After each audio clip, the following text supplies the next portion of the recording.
2 Tawarik pasal 1 ayat 1 sampai 17. Doa Salomo memohon hikmat. Salomo anak Daud menjadi kuat dalam kedudukannya sebagai raja. Tuhan Allahnya menyertai dia dan menjadikan kekuasaannya luar biasa besarnya. Salomo memberi perintah kepada seluruh Israel, kepada kepala-kepala pasukan 1000 dan pasukan 100, kepada para hakim dan kepada semua pemimpin di seluruh Israel, yakni para kepala puak. Lalu pergilah Salomo bersama-sama dengan segenap jemaah itu ke bukit pengorbanan yang di Gibeon, sebab disitulah kemah pertemuan Allah yang dibuat Musa, hamba Tuhan itu di padang gurun. Tetapi Daud telah mengangkut tabut Allah dari Kiryat Yearim ke tempat yang disiapkannya bagi tabut itu, sebab ia telah memasang kemah untuk tabut itu di Yerusalem. Namun mezbah tembaga yang dibuat Bezalel bin Uri bin Hur masih ada di sana di depan kemah suci Tuhan. Maka kesanalah Salomo dan jemaat itu meminta petunjuk Tuhan. Salomo mempersembahkan korban di sana di hadapan Tuhan di atas mezbah tembaga yang di depan kemah pertemuan itu. Ia mempersembahkan 1000 korban bakaran di atasnya. Pada malam itu juga Allah menampakkan diri kepada Salomo dan berfirman kepadanya, "Mintalah apa yang hendak kuberikan kepadamu." Berkatalah Salomo kepada Allah, "Engkaulah yang telah menunjukkan kasih setiamu yang besar kepada Daud ayahku, dan telah mengangkat aku menjadi raja menggantikan dia. Maka sekarang ya Tuhan Allah, tunjukkanlah keteguhan janjimu kepada Daud ayahku, sebab engkaulah yang telah mengangkat aku menjadi raja atas bangsa yang banyaknya seperti debu tanah. Berilah sekarang kepadaku hikmat dan pengertian, supaya aku dapat keluar dan masuk sebagai pemimpin bangsa ini, sebab siapakah yang dapat menghakimi umatmu yang besar ini?" Berfirmanlah Allah kepada Salomo, "Oleh karena itu yang kau ingini dan engkau tidak meminta kekayaan, harta benda, kemuliaan atau nyawa pembencimu, dan juga tidak meminta umur panjang, tetapi sebaliknya engkau meminta kebijaksanaan dan pengertian untuk dapat menghakimi umatku yang atasnya aku telah merajakan engkau, maka kebijaksanaan dan pengertian itu diberikan kepadamu. Selain itu, aku berikan kepadamu kekayaan, harta benda dan kemuliaan, sebagaimana sebelum pernah ada pada raja-raja sebelum engkau, dan tidak akan ada pada raja-raja sesudah engkau." Lalu pulanglah Salomo dari bukit pengorbanan yang di Gibeon itu, dari depan kemah pertemuan, ke Yerusalem, dan ia memerintah atas Israel. Harta kekayaan Salomo. Salomo mengumpulkan juga kereta-kereta dan orang-orang berkuda, sehingga ia mempunyai 1400 kereta dan 12.000 orang berkuda yang semuanya ditempatkan dalam kota-kota kereta dan dekat raja di Yerusalem. Raja membuat banyaknya emas dan perak di Yerusalem sama seperti batu, dan banyaknya pohon kayu ara sama seperti pohon ara yang tumbuh di daerah bukit. Kuda untuk Salomo didatangkan dari Misraim dan dari Kewe. Saudagar-saudagar raja membelinya dari Kewe dengan harga pasar. Sebuah kereta yang didatangkan dari Misraim berharga sampai 600 sikal perak, dan seekor kuda sampai 150 sikal. Dan begitu juga melalui mereka dikeluarkan semuanya itu kepada semua raja orang Het dan kepada raja-raja Aram. 2 Tawarik pasal 2 ayat 1 sampai 18. Persiapan-persiapan untuk mendirikan bait suci. Salomo memerintahkan untuk mendirikan suatu rumah bagi nama Tuhan dan suatu istana kerajaan bagi dirinya sendiri. Dan Salomo mengerahkan 70.000 kuli, 80.000 tukang pahat di pegunungan, dan 3.600 mandur untuk mengawasi mereka itu.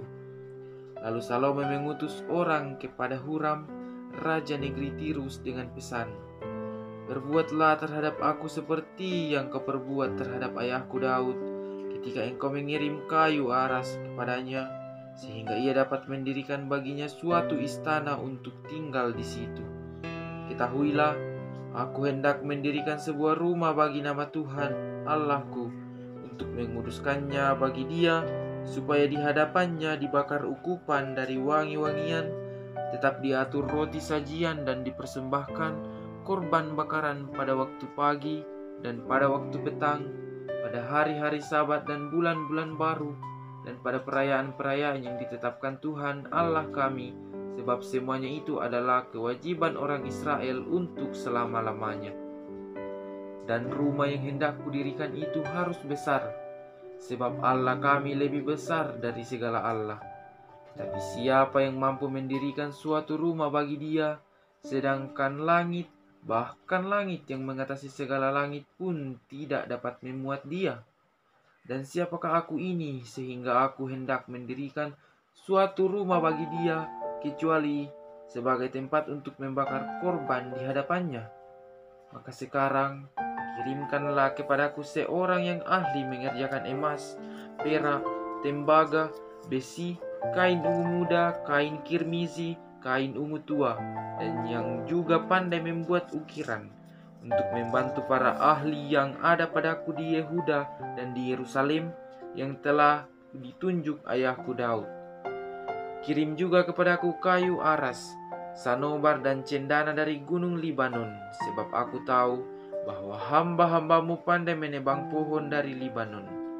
Dalam pada itu hamba-hambaku akan membantu hamba-hambamu untuk menyediakan bagiku sejumlah besar kayu, sebab rumah yang hendak kudirikan itu harus besar dan mentakjubkan.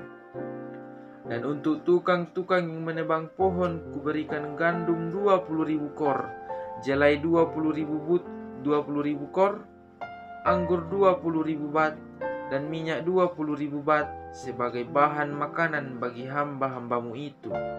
Dan Huram, raja negeri Tirus, mengirim suatu balasan kepada Salomo yang berbunyi, "Karena Tuhan mengasihi umatnya, Ia mengangkat engkau menjadi raja atas mereka." Lalu Huram melanjutkan, "Terpujilah Tuhan Allah orang Israel yang menjadikan langit dan bumi, karena Ia telah memberikan kepada Raja Daud seorang anak yang bijaksana, penuh akal budi dan pengertian, yang akan mendirikan suatu rumah bagi Tuhan dan suatu istana kerajaan bagi dirinya sendiri.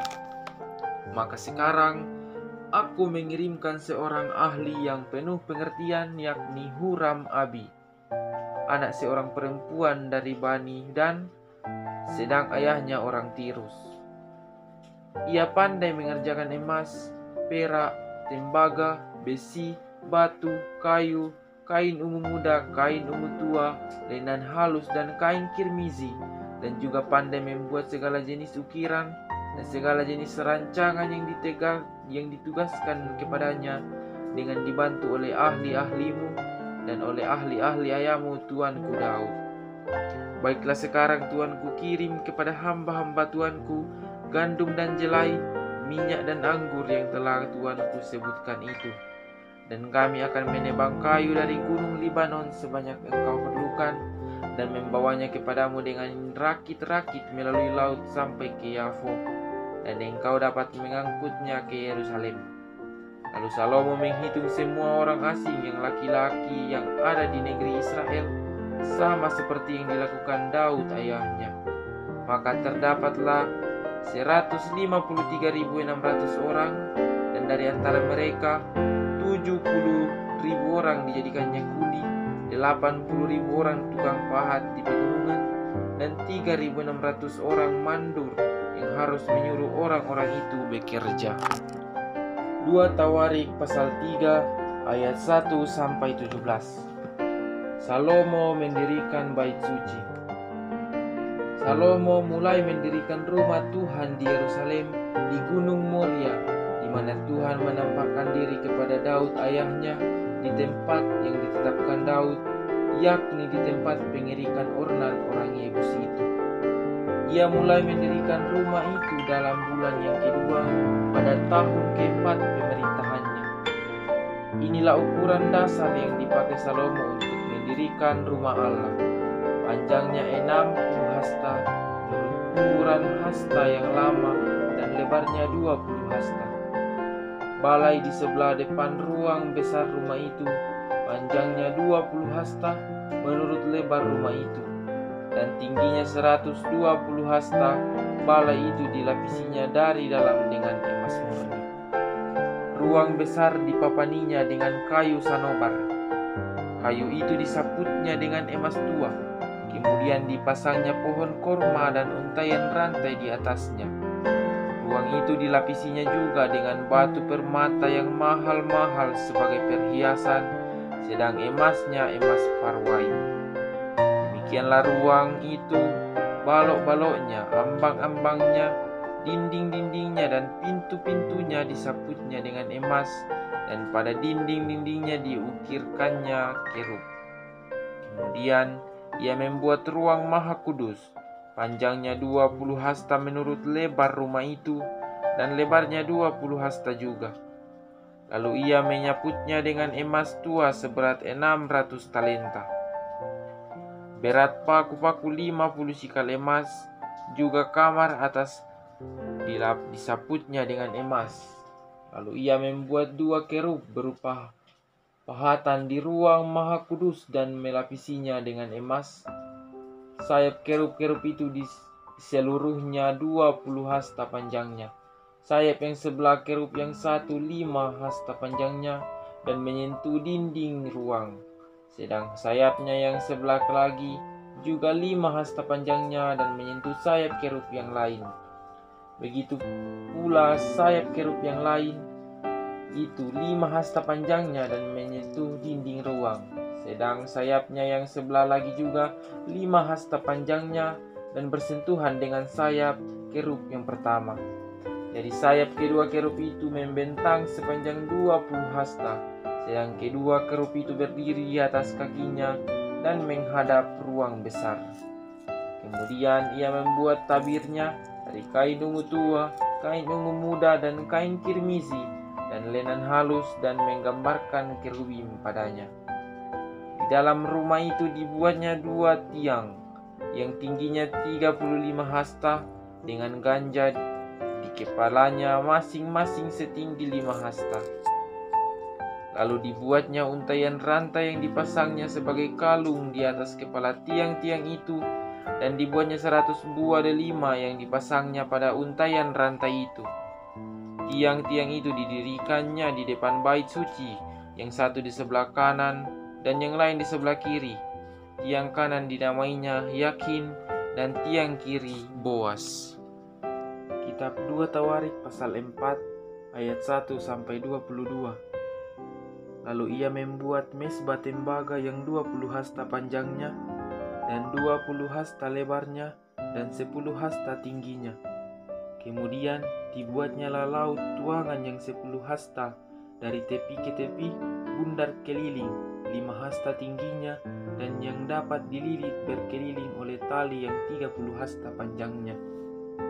Di sebelah bawah tepinya ada gambar lembu-lembu yang mengelilinginya sama sekali, 10 dalam sehasta, merangkul laut itu berkeliling. Lembu itu 2 jajar, dituang setuangan dengan bejana itu. Laut itu menumpang di atas 12 lembu, 3 menghadap ke utara dan 3 menghadap ke barat, 3 menghadap ke selatan dan 3 menghadap ke timur. Laut itu menumpang di atasnya, sedang segala buntut lembu itu menuju ke dalam. Tebal laut itu setapak tangan dan tepinya serupa tepi piala, seperti bunga bakung yang berkembang. Laut itu dapat memuat 3.000 bat air.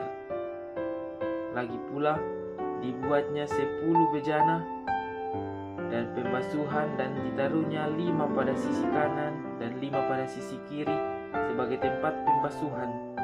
Di situ orang membasuh apa yang diperlukan untuk korban bakaran, sedang laut itu adalah untuk para imam sebagai tempat membasuh. ia membuat 10 kandil emas sesuai dengan rancangannya dan menaruhnya di dalam bait suci, 5 di sebelah kanan dan 5 di sebelah kiri. Selanjutnya, ia membuat 10 meja dan menempatkannya di dalam bait suci, 5 di sebelah kanan dan 5 di sebelah kiri. Ia membuat pula 100 bokor penyiraman dari emas. Ia membuat juga pelataran para imam, halaman besar dan pintu-pintu halaman itu. Pintu-pintu itu dilapisinya dengan tembaga. Laut itu ditaruhnya pada sisi kanan arah tenggara. Dan Huram membuat juga kuali-kuali, penyodok-penyodok dan bokor-bokor penyiraman. Demikianlah Huram menyelesaikan pekerjaan yang dilakukannya bagi Raja Salomo di rumah Allah, yakni kedua tiang dengan kedua bulatan ganja di kepala tiang itu, kedua jala-jala yang menutup kedua bulatan ganja itu, ke-400 buah delima untuk kedua jala-jala itu, 2 jajar buah delima untuk 1 jala-jala guna menutupi kedua bulatan ganja yang di atas tiang itu.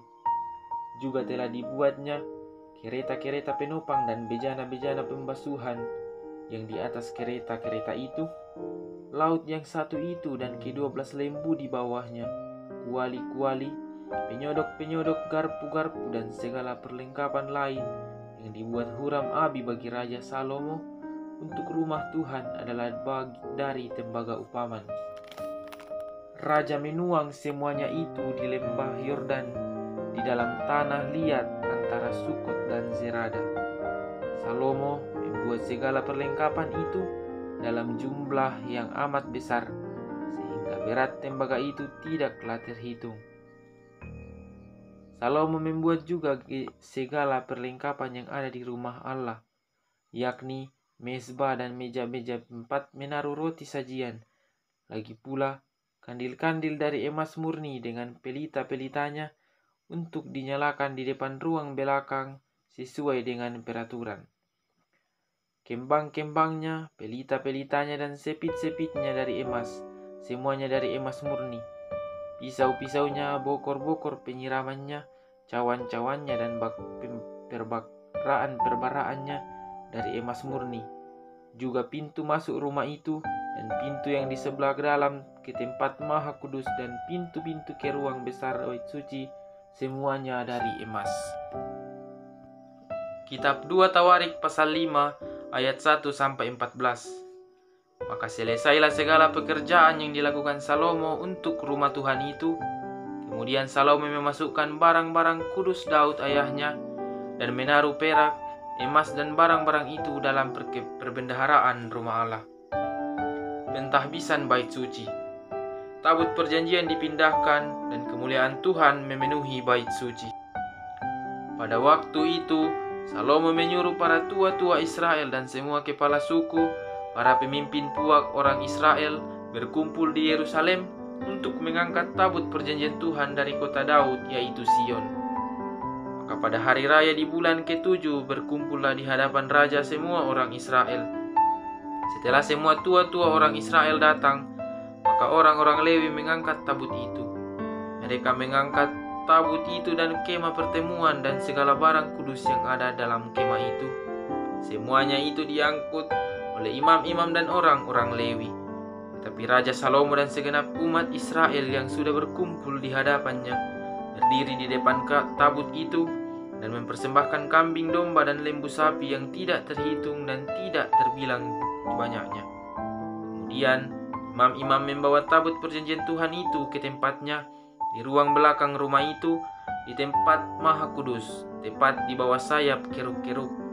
Jadi kerub-kerub itu mengembangkan kedua sayapnya di atas tempat tabut itu, sehingga kerub-kerub itu menudungi tabut serta kayu-kayu pengusungnya dari atas. Kayu-kayu pengusung itu demikian panjangnya, sehingga ujungnya kelihatan dari tempat kudus yang di depan ruang belakang itu, tapi tidak kelihatan dari luar, dan disitulah tempatnya sampai hari ini. Dalam tabut itu tidak ada apa-apa selain dari kedua loh yang ditaruh Musa ke dalamnya di gunung Horeb ketika Tuhan mengikat perjanjian dengan orang Israel pada waktu perjanjian mereka keluar dari tanah Mesir. Dalam tabut itu tidak ada apa-apa selain dari kedua loh yang ditaruh Musa ke dalamnya di Gunung Horeb ketika Tuhan mengikat perjanjian dengan orang Israel pada waktu perjalanan mereka keluar dari Mesir. Lalu para imam keluar dari tempat kudus. Para imam yang ada pada waktu itu semuanya telah menguduskan diri lepas dari giliran rombongan masing-masing. Demikian pula para penyanyi orang Lewi semuanya hadir, yakni Asaf, Heman, Yedutun beserta anak-anak dan saudara-saudaranya. Mereka berdiri di sebelah timur mezbah, berpakaian lenan halus dan dengan ceracap, gambus dan kecapinya, bersama-sama 120 imam peniup nafiri. Lalu para peniup nafiri dan para penyanyi itu serentak memperdengarkan paduan suaranya untuk menyanyikan puji-pujian dan syukur kepada Tuhan. Mereka menyaringkan suara dengan nafiri, ceracap dan alat-alat musik sambil memuji Tuhan dengan ucapan, sebab Ia baik, bahwasanya untuk selama-lamanya kasih setianya. Pada ketika itu, rumah itu, yakni rumah Tuhan, dipenuhi awan, sehingga imam-imam itu tidak tahan berdiri untuk menyelenggarakan kebaktian oleh karena awan itu, sebab kemuliaan Tuhan memenuhi rumah Allah. Kitab 2 Tawarik pasal 6 ayat 1-42. Pada waktu itu berkatalah Salomo, Tuhan telah memutuskan untuk diam dalam kekelaman. Sekarang aku telah mendirikan rumah kediaman bagimu, tempat engkau menetap selama-lamanya. Tuhan menepati janjinya kepada Daud. Kemudian berpalinglah raja lalu memberkati seluruh jemaah Israel. Sedang segenap jemaah Israel berdiri, ia berkata, Terpujilah Tuhan Allah orang Israel yang telah menyelesaikan dengan tangannya apa yang difirmankannya dengan mulutnya kepada Daud ayahku demikian. Sejak aku membawa umatku keluar dari tanah Mesir, tidak ada kota yang kupilih di antara segala suku Israel untuk mendirikan rumah di sana sebagai tempat kediaman namaku, dan tidak ada orang yang kupilih untuk menjadi raja atas umatku Israel. Tetapi kemudian aku memilih Yerusalem sebagai tempat kediaman namaku dan memilih Daud untuk berkuasa atas umatku Israel. Ketika Daud ayahku bermaksud mendirikan rumah untuk nama Tuhan Allah Israel, berfirmanlah Tuhan kepadanya, Engkau bermaksud mendirikan rumah untuk namaku, dan maksudmu itu memanglah baik. Hanya bukanlah engkau yang akan mendirikan rumah itu, melainkan anak kandungmu yang akan lahir kelak. Dialah yang akan mendirikan rumah itu untuk namamu. Jadi Tuhan telah menepati janji yang telah diucapkannya. Aku telah bangkit menggantikan Daud ayahku dan telah duduk di atas tahta kerajaan Israel, seperti yang difirmankan Tuhan, aku telah mendirikan rumah ini untuk nama Tuhan Allah Israel, dan telah menempatkan di sana tabut yang membuat perjanjian yang telah diikat Tuhan dengan orang Israel. Doa Salomo. Kemudian berdirilah ia di depan mezbah Tuhan di hadapan segenap jemaah Israel, lalu menadahkan tangannya. Karena Salomo telah membuat sebuah mimbar tembaga yang panjangnya 5 hasta, lebarnya 5 hasta dan tingginya 3 hasta, yang ditaruhnya di halaman. Ia berdiri di atasnya lalu berlutut di hadapan segenap jemaah Israel dan menadahkan tangannya ke langit sambil berkata, Ya Tuhan Allah Israel, tidak ada Allah seperti Engkau di langit dan di bumi. Engkau yang memelihara perjanjian dan kasih setia kepada hamba-hambamu, dan yang mendengar segenap hatinya sehidup di hadapanmu. Engkau yang telah tetap berpegang pada janjimu terhadap hambamu Daud ayahku, dan yang telah menggenapi dengan tanganmu apa yang kau firmankan dengan mulutmu, seperti yang terjadi pada hari ini. Maka sekarang ya Tuhan Allah Israel, peliharalah apa yang kau janjikan kepada hambamu Daud ayahku dengan berkata, keturunanmu takkan terputus di hadapanku dan tetap akan duduk di atas tahta kerajaan Israel, asal anak-anakmu tetap hidup menurut hukumku, sama seperti engkau hidup di hadapanku. Maka sekarang ya Tuhan Allah Israel, biarkanlah terbukti kebenaran firman-Mu yang telah Kau ucapkan kepada hamba-Mu Daud. Tetapi benarkah Allah hendak diam bersama dengan manusia di atas bumi? Sesungguhnya langit, bahkan langit yang mengatasi segala langit pun tidaklah dapat memuat Engkau, terlebih lagi rumah yang kudirikan ini. Maka berpalinglah kepada doa dan permohonan hamba-Mu ini, ya Tuhan Allahku. Dengarkanlah seruan dan doa yang hamba-Mu panjatkan di hadapan-Mu ini. Kiranya mata-Mu terbuka terhadap rumah ini siang dan malam, terhadap tempat yang Kau katakan akan menjadi kediaman nama-Mu. Dengarkanlah doa yang hamba-Mu panjatkan di tempat ini. Dan dengarkanlah permohonan hamba-Mu dan umat-Mu Israel yang mereka panjatkan di tempat ini, bahwa Engkau juga yang mendengarnya dari tempat kediaman-Mu dari surga. Apabila Engkau mendengarnya, maka Engkau akan mengampuni. Jika seseorang telah berdosa kepada temannya, lalu diwajibkan mengatakan sumpah dengan mengutuk dirinya, dan ia datang bersumpah ke depan mezbah-Mu di dalam rumah ini, maka Engkau pun hendaklah mendengar dari surga dan bertindak serta mengadili hamba-hamba-Mu, yakni membalas perbuatan orang bersalah dengan menanggungkannya pada orang itu sendiri, tetapi membenarkan orang yang benar dengan membalaskan kepadanya sesuai dengan kebenarannya. Apabila umat-Mu Israel terpukul kalah oleh musuhnya karena mereka berdosa kepada-Mu, kemudian mereka berbalik dan mengakui nama-Mu, dan mereka berdoa dan memohon di hadapan-Mu di rumah ini, maka Engkau pun kiranya mendengar dari sorga dan mengampuni dosa umat-Mu Israel, dan mengembalikan mereka ke tanah yang telah Kau berikan kepada mereka dan nenek moyang mereka. Apabila langit tertutup sehingga tidak ada hujan, sebab mereka berdosa kepada-Mu, lalu mereka berdoa di tempat ini dan mengakui nama-Mu, dan mereka berbalik dari dosanya, sebab Engkau telah menindas mereka, maka Engkau pun kiranya mendengarkannya di sorga dan mengampuni dosa-dosa hamba-hamba-Mu, umat-Mu Israel, karena Engkaulah yang menunjukkan kepada mereka jalan yang baik yang harus mereka jalani, dan Engkau kiranya memberikan hujan ke tanah-Mu yang telah Kau berikan kepada umat-Mu menjadi milik pusaka. Apabila ada kelaparan di negeri ini, apabila ada penyakit sampar, hama dan penyakit gandum, belalang dan belalang pelahap, apabila musuh menyesakkan mereka di salah satu kota mereka, apabila ada tulah atau penyakit apapun, lalu seseorang atau segenap umat-Mu Israel memanjatkan doa dan permohonan di rumah ini dengan menadahkan tangannya, karena mereka masing-masing mengenal tulahnya dan penderitaannya sendiri, maka Engkau pun kiranya mendengar dari sorga, tempat kediaman-Mu yang tetap. Kiranya Engkau mengampuni dan membalas kepada setiap orang sesuai dengan segala perbuatannya, karena Engkau mengenal hatinya. Sebab Engkau sajalah yang mengenal hati anak-anak manusia, supaya mereka takut akan Engkau dan mengikuti segala jalan yang Engkau tunjukkan selama mereka hidup di atas tanah yang telah Kau berikan kepada nenek moyang kami. Juga apabila seorang asing yang tidak termasuk umat-Mu Israel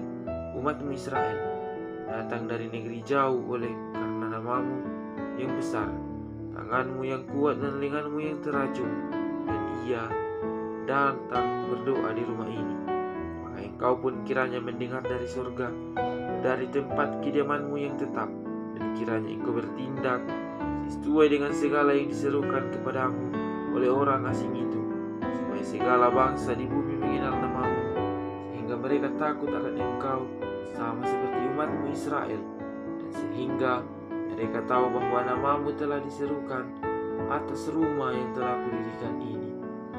Bila umat-Mu keluar untuk berperang melawan musuh-musuhnya ke arah manapun Engkau menyuruh mereka, dan apabila mereka berdoa kepada-Mu dengan berkiblat ke kota yang telah Kau pilih ini dan ke rumah yang telah Kudirikan bagi nama-Mu, maka Engkau kiranya mendengar dari surga doa dan permohonan mereka, dan Engkau kiranya memberikan keadilan kepada mereka.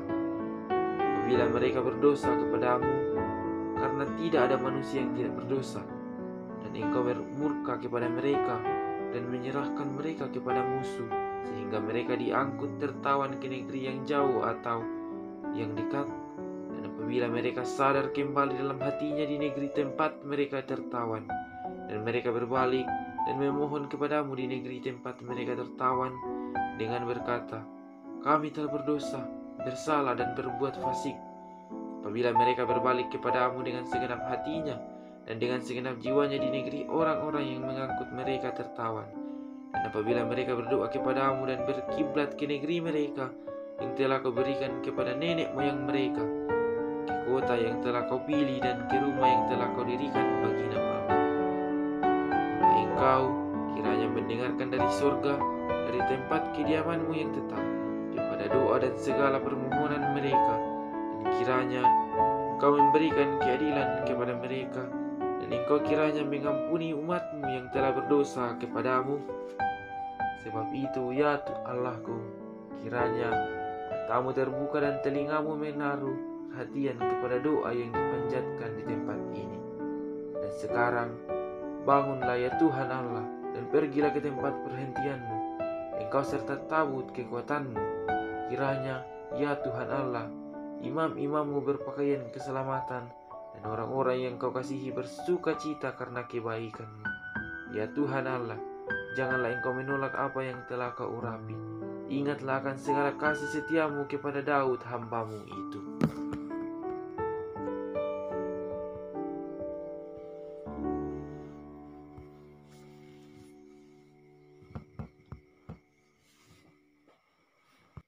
Kitab 2 Tawarik pasal 7 ayat 1 sampai 22.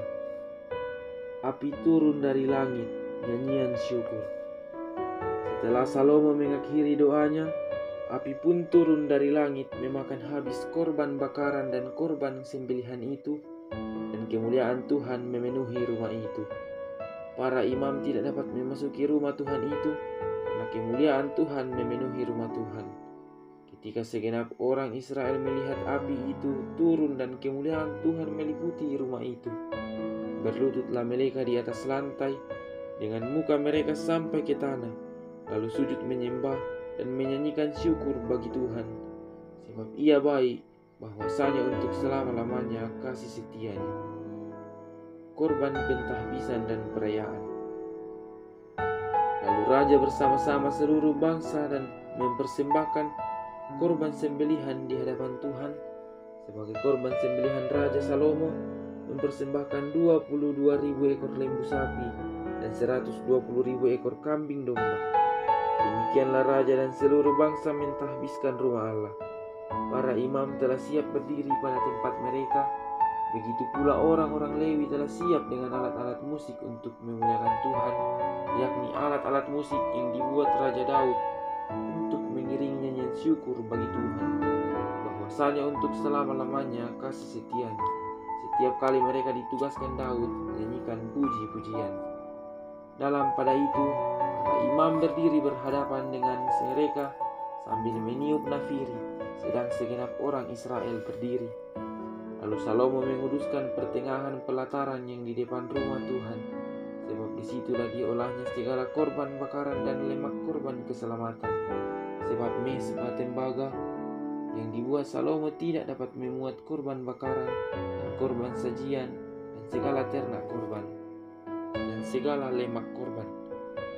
Pada waktu itu Salomo mengadakan perayaan pondok daun selama 7 hari bersama-sama dengan seluruh Israel, suatu jemaah yang amat besar, dari jalan masuk ke Hamat sampai ke sungai Mesir. Pada hari yang ke-8 mereka mengadakan perkumpulan raya, karena mereka telah merayakan pentahbisan mezbah selama 7 hari dan perayaan pondok daun selama 7 hari.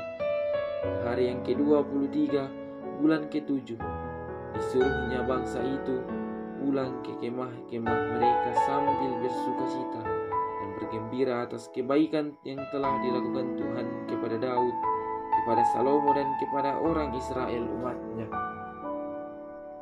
Tuhan menampakkan diri kepada Salomo untuk kedua kalinya. Demikianlah Salomo menyelesaikan rumah Tuhan dan istana raja, dan berhasil melaksanakan dalam rumah Tuhan dan dalam istananya segala sesuatu yang timbul dalam hatinya. Kemudian Tuhan menampakkan diri kepada Salomo pada malam hari dan berfirman kepadanya, "Telah kudengar doamu dan telah kupilih tempat ini bagiku sebagai rumah persembahan. Bila mana aku menutup langit sehingga tidak ada hujan, dan bila mana aku menyuruh belalang memakan habis hasil bumi, dan bila mana aku melepaskan penyakit sampar di antara umatku, dan umatku yang atasnya namaku disebut, merendahkan diri, berdoa dan mencari wajahku, lalu berbalik dari jalan-jalannya yang jahat, maka aku akan mendengarkan dari sorga dan mengampuni dosa mereka, serta memulihkan negeri mereka." Sekarang mataku terbuka dan telingaku menaruh perhatian kepada doa dari tempat ini. Sekarang telah kupilih dan kukuduskan rumah ini, supaya namaku tinggal di situ untuk selama-lamanya, maka mataku dan hatiku akan ada di situ sepanjang masa. Mengenai engkau, jika engkau hidup di hadapanku sama seperti Daud, ayahmu, dan berbuat sesuai dengan segala yang kuperintahkan kepadamu, dan jika engkau tetap mengikuti segala ketetapan dan peraturanku, maka aku akan meneguhkan tahta kerajaanmu sesuai dengan perjanjian yang telah kuikat dengan Daud, ayahmu, dengan berkata, "Takkan terputus keturunanmu yang memerintah atas Israel." Tapi jika kamu ini berbalik dan meninggalkan segala ketetapan dan perintahku yang telah kuberikan kepadamu, dan pergi beribadah kepada Allah lain dan sujud menyembah kepadanya, maka aku akan mencabut kamu dari tanahku yang telah kuberikan kepadamu, dan rumah ini yang telah kukuduskan bagi namaku akan kubuang dari hadapanku, dan akan kujadikan kiasan dan sindiran di antara segala bangsa. Dan setiap orang yang melewat rumah yang amat ditinggikan ini akan tertegun dan berkata, "Apakah sebabnya Tuhan berbuat yang demikian kepada negeri ini dan kepada rumah ini?" Maka orang akan berkata, "Sebab mereka meninggalkan Tuhan Allah nenek moyang mereka, yang membawa mereka keluar dari tanah Mesir, dan sebab mereka berpegang pada Allah lain, dan sujud menyembah kepadanya dan beribadah kepadanya. Itulah sebabnya Ia mendatangkan segala malapetaka ini ke atas mereka."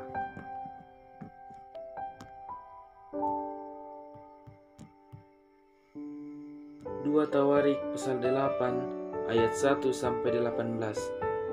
Beberapa usaha Raja Salomo. Setelah lewat 20 tahun selesailah Salomo mendirikan rumah Tuhan dan istananya sendiri. Maka Salomo memperkuat kota-kota yang diberikan Huram kepadanya dan menyuruh orang Israel menetap di sana. Lalu Salomo pergi ke Hamat Zoba dan menaklukkannya. Kemudian ia memperkuat Tadmor di padang gurun dan semua kota perbekalan yang didirikannya di Hamat. Ia memperkuat juga Bet-horon Hulu dan Bet-horon Hilir, menjadi kota kubu yang bertembok, berpintu gerbang dan berpalang, dan juga Baalat dan segala kota perbekalan kepunyaan Salomo, segala kota tempat kereta, kota-kota tempat orang berkuda, dan apa saja yang Salomo ingin mendirikannya di Yerusalem atau di gunung Libanon atau di segala negeri kekuasaannya. Semua orang masih tinggal dari orang Het, orang Amori, orang Feris, orang Hewi, dan orang Yebus, yang tidak termasuk orang Israel, yakni keturunan bangsa-bangsa yang masih tinggal di negeri itu dan yang tidak dibinasakan oleh orang Israel. Mereka yang dikerahkan Salomo untuk menjadi orang Rodi, demikianlah mereka sampai hari ini. Tetapi orang Israel tidak ada yang dijadikan budak oleh Salomo untuk pekerjaannya, melainkan mereka menjadi prajurit atau perwira pasukan berkuda atau panglima atas pasukan kereta dan pasukan berkuda. Dan inilah pemimpin-pemimpin umum Raja Salomo, 250 orang yang memerintah rakyat. Dan Salomo memindahkan anak Firaun dari kota Daud ke rumah yang didirikannya baginya, karena katanya, "Tidak boleh seorang istriku tinggal dalam istana Daud Raja Israel, karena tempat-tempat yang telah dimasuki tabut Tuhan adalah kudus." Lalu Salomo mempersembahkan korban-korban bakaran bagi Tuhan di atas mezbah Tuhan yang didirikannya di depan balai bait suci, sesuai dengan apa yang menurut perintah Musa ditetapkan sebagai korban untuk setiap hari, yakni pada hari-hari Sabat, pada bulan-bulan baru, dan 3 kali setahun pada hari-hari raya. Pada hari raya roti tidak beragi, pada hari raya 7 minggu, dan pada hari raya pondok daun. Dan menurut peraturan Daud, ayahnya, ia menetapkan rombongan para imam dalam tugas jabatan mereka, dan orang-orang Lewi dalam tugas menyanyikan puji-pujian dan menyelenggarakan ibadah di hadapan para imam setiap hari menurut yang ditetapkan untuk hari itu, dan juga penunggu-penunggu pintu gerbang dalam rombongan mereka untuk setiap pintu gerbang. Karena demikianlah perintah Daud, abdi Allah. Mereka tidak menyimpang dari perintah raja mengenai para imam dan orang-orang Lewi dalam perkara apapun, juga mengenai perbendaharaan. Terlaksanalah segala pekerjaan Salomo dari hari dasar rumah Tuhan diletakkan sampai kepada hari rumah itu selesai. Dengan demikian selesailah sudah rumah Tuhan. Kemudian Salomo pergi ke Ezion Geber dan ke Elot yang letaknya di tepi laut di tanah Edom. Dengan perantaraan anak buahnya Huram mengirim kapal-kapal kepadanya, dan anak buah yang tahu tentang laut bersama-sama anak buah Salomo mereka sampai ke Ofir, dan dari sana mereka mengambil 450 talenta emas yang mereka bawa kepada Raja Salomo. Kitab 2 Tawarik pasal 9 ayat 1 sampai 31. Kunjungan Ratu Negeri Sheba. Ketika Ratu Negeri Sheba mendengar kabar tentang Salomo, maka dengan pasukan pengiring yang sangat besar dan dengan unta-unta yang membawa rempah-rempah, banyak emas dan batu permata yang mahal-mahal, datanglah ia ke Yerusalem, hendak menguji Salomo dengan teka-teki. Setelah ia sampai kepada Salomo, dipercakapkannyalah segala yang ada di dalam hatinya dengan dia. Salomo menjawab segala pertanyaan ratu itu. Bagi Salomo tidak ada yang tersembunyi yang tidak dapat dijawabnya untuk ratu itu. Ketika Ratu Negeri Sheba melihat hikmat Salomo dan rumah yang telah didirikannya, makanan di mejanya dan cara duduk pegawai-pegawainya, cara pelayan-pelayannya melayani dan berpakaian, juru-juru minumannya dan para pakaian mereka, dan korban bakaran yang biasa dipersembahkannya di rumah Tuhan, maka tercenganglah ratu itu. Dan ia berkata kepada raja, "Benar juga kabar yang kudengar di negeriku tentang engkau dan tentang hikmatmu. Tapi aku tidak percaya perkataan-perkataan mereka sampai aku datang dan melihatnya dengan mataku sendiri. Sungguh, setengah dari hikmatmu yang besar itu belum diberitahukan kepadaku. Engkau melebihi kabar yang kudengar. Berbahagialah orang-orangmu dan berbahagialah para pegawaimu di ini yang selalu melayani engkau dan menyaksikan hikmatmu. Terpujilah Tuhan Allahmu yang telah berkenan kepadamu sedemikian hingga ia mendudukkan engkau di atas tahtanya sebagai raja untuk Tuhan Allahmu.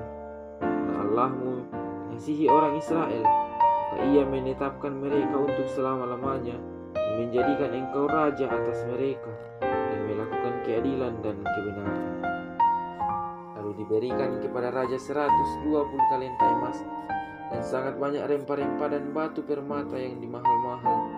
Tidak pernah lagi ada rempah-rempah seperti yang diberikan Ratu Negeri Sheba kepada Raja Salomo itu. Lagi pula hamba-hamba Huram dan hamba-hamba Salomo yang membawa emas dari Ofir membawa juga kayu cendana dan batu permata yang mahal-mahal. Raja mengerjakan kayu cendana itu menjadi tangga-tangga untuk rumah Tuhan dan istana raja, dan juga menjadi kecapi dan gambus untuk para penyanyi. Hal seperti itu tidak pernah kelihatan sebelumnya di tanah Yehuda.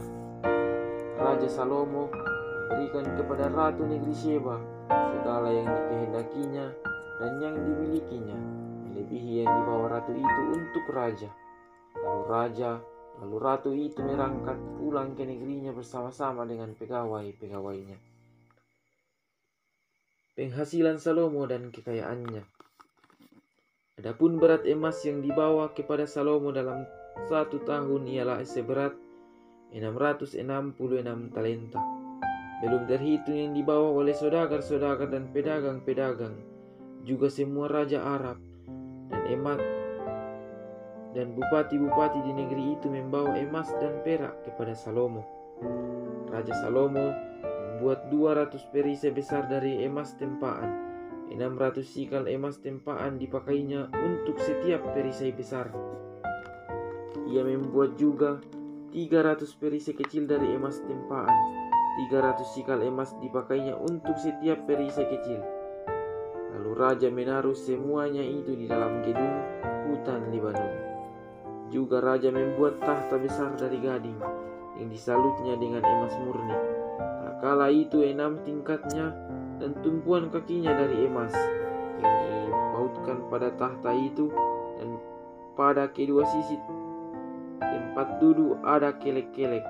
Di samping kelek-kelek itu berdiri 2 singa, sedang 12 singa berdiri di atas ke-6 tingkat itu sebelah menyebelah. Belum pernah diperbuat yang demikian bagi sesuatu kerajaan. Segala perkakas minuman Raja Salomo dari emas, dan segala barang di gedung hutan Libanon itu dari emas murni. Perak tidak dianggap berharga pada zaman Salomo, sebab raja mempunyai kapal-kapal yang berlayar ke Tarsis bersama-sama dengan orang-orang Huram. Dan sekali 3 tahun kapal-kapal Tarsis itu datang membawa emas dan perak serta gading, juga kera dan burung merah. Raja Salomo melebihi semua raja di bumi dalam hal kekayaan dan hikmat. Semua raja di bumi berikhtiar menghadap Salomo untuk menyaksikan hikmat yang telah ditaruh Allah di dalam hatinya. Mereka datang masing-masing membawa persembahannya, yakni barang-barang perak dan barang-barang emas, pakaian, senjata, rempah-rempah kuda dan bagal. Dan begitulah tahun demi tahun. Salomo mempunyai juga 4.000 kandang untuk kuda-kudanya dan kereta-keretanya, dan 12.000 orang berkuda yang ditempatkan dalam kota-kota kereta dan dekat raja di Yerusalem.